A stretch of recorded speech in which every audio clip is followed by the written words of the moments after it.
What's going on, guys? Today we're going to be covering the May 25th playoff summary. There's three big games to get into, and then we're going to talk about our free sports betting pick at the end of this episode. But let's jump right into it. So let's start with Nets versus Celtics. The Nets took a commanding 2-0 lead with a 130-108 win over the Seas. And let's be real, this game was done in the first quarter. Joe Harris was on fire in the first. Almost all of the shots were open threes through things like dribble handoffs or even in transition from their defense. And honestly, Joe Harris has been able to lean on the big three and get open looks all day long because of the defensive attention that these other guys are getting. And that's part of the reason why he's leading the NBA in three-point percentage. He hit 7 threes, which ties a franchise playoff record, and finished with a playoff career high 25 points for the Brooklyn Nets. And for the Celtics, honestly, they can't really stop or manage the Brooklyn Nets offense, and they also can't find ways to score to compete with them either. Marcus Smart was their leading scorer with 19 points. Kemba had 17, and Tatum, who got poked in the eye by KD and went to the locker room, had 9 points on 3 of 12 shooting in just 20 minutes of play. So there were a few kind of interesting plays that happened in this game. We saw Kemba Walker cross over Blake Griffin and drop him right to the floor, which was pretty cool. Durant got injured and scraped his shoulder. He stayed in the game, played well. And Blake Griffin, the revival Blake Griffin, he had 2 monster dunks in the third quarter, cutting baseline on a third pass action. And this game got a bit chippy near the end. We saw Fournier and Durant exchange words in the third quarter.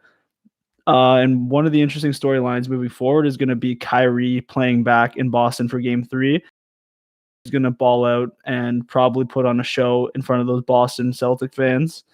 So I think this series is as good as done. Like I said, commanding 2-0 lead. This was the least interesting game, I think, on the docket yesterday.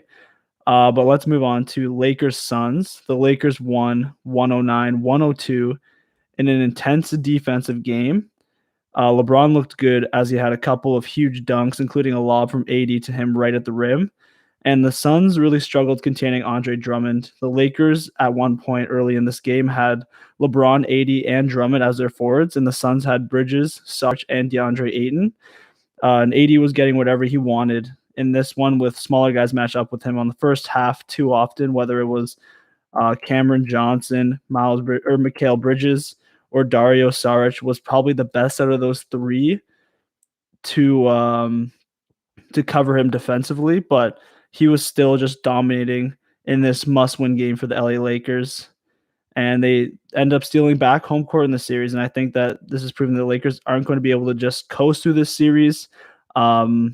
This team fights. This Phoenix Suns team is a really good team on both ends of the floor. So they're making these games really competitive. And the Suns ended up making a late push in this game to try and close the gap and win, with 12,000 fans in the arena leading the charge there. The energy was electric. This game was awesome to watch, and we're seeing a lot of fans in arenas now with the Knicks, the Nets, the Suns having almost full capacities. It's awesome to see.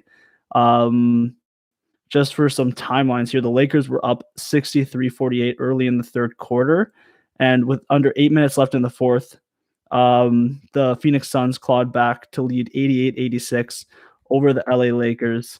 In the last 3 minutes, though, of this game, we really saw LeBron and AD turn it up, with AD at the 5. LeBron had a turnaround 18-footer with a few minutes left, and then AD followed that up with a big 3-ball.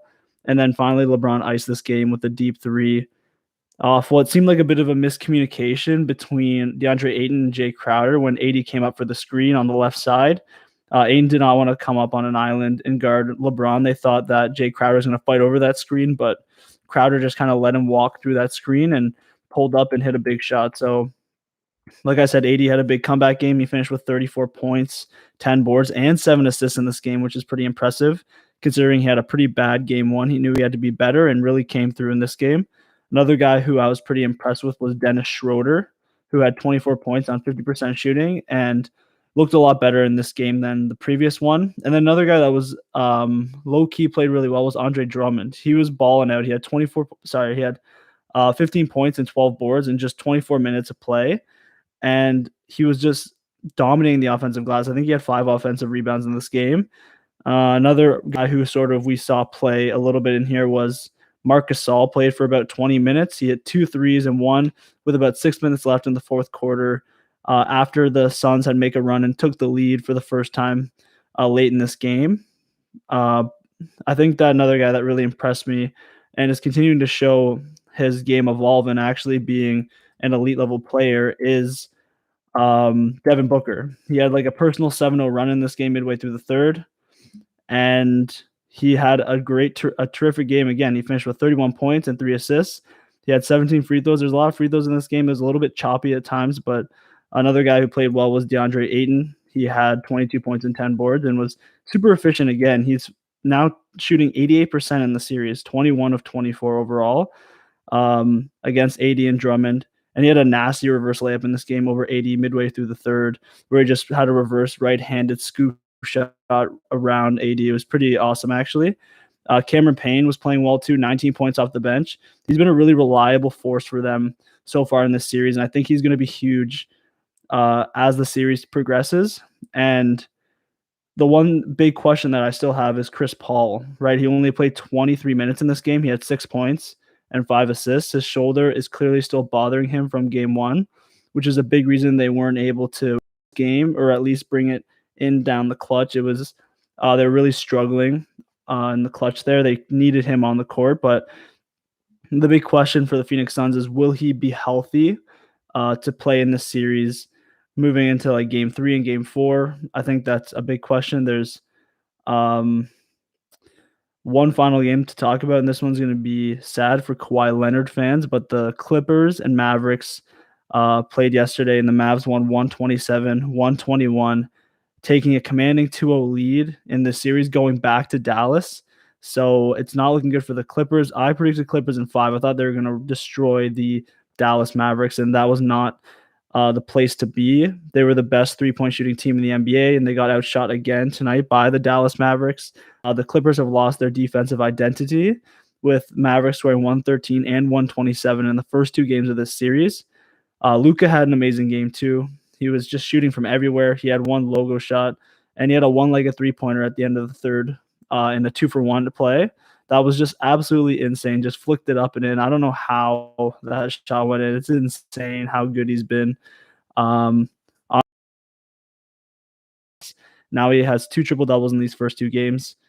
Another guy that impressed me was Tim Hardaway Jr. He had 28 points and hit a big dagger 3 one to really put this game away for the Dallas Mavericks. He had a career-high 6 threes, along with Doncic having 5, and they hit a total of 18, like I said, which is out shooting the best three-point shooting team by percentage.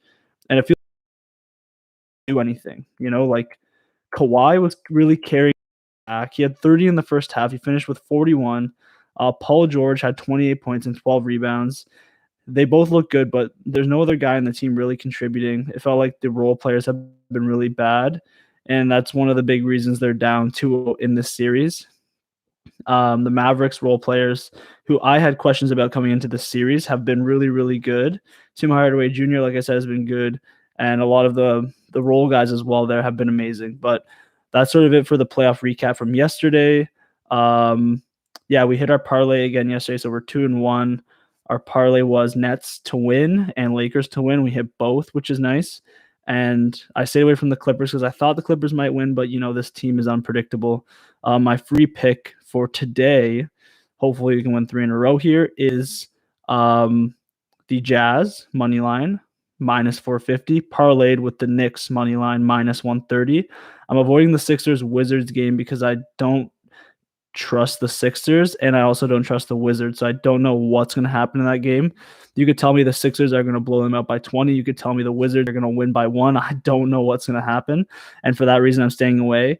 Whereas the storyline seems pretty clear for these 2 teams. The Utah Jazz, the best seed in the NBA, Donovan Mitchell was angry about not coming in and playing in game 1. He's going to probably be back, and even if not, I think the Jazz will have a different level of intensity and will shoot the ball better and be able to blow this team out, or at least win over the grit and grind Grizzlies. And I think the Knicks know this is a must-win game for them. They don't want to go down 0-2 going into Atlanta, because then they'd be looking at a potential potentially getting swept. And I think Tom Thibodeau will make adjustments and try and get Julius Randle the ball a little more and dominate at that forward position. So that's why I'm taking this parlay.